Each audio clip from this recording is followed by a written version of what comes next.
guys! Typhoon Uwan, hindi lang ito isang bagyo, isa itong paalala. Sa bawat patak ng ulan, may kasamang kwento ng tapang, ng pag-asa, at ng muling pagbangon. Nitong mga nakaraang araw, si Uwan ang dumaan sa bansa. Dala ang malalakas na hangin, walang tigil na ulan, at mga kalsadang halos hindi na madaanan.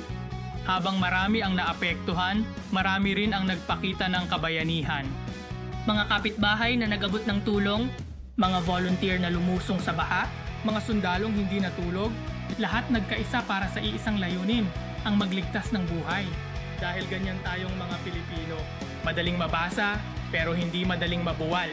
Madaling masaktan pero marunong bumangon. Lilipas din si Typhoon Uwan, pero ang kabayanihan ng bawat Pilipino, ang pagkakaisa sa gitna ng unos, yan ang hindi kailanman mababaha. Kaya kung naniniwala kang kahit ilang bagyo ang dumaan, Babangon pa rin ang Pilipino. i-share mo to para kumalat hindi lang ang balita, kundi ang pag-asa.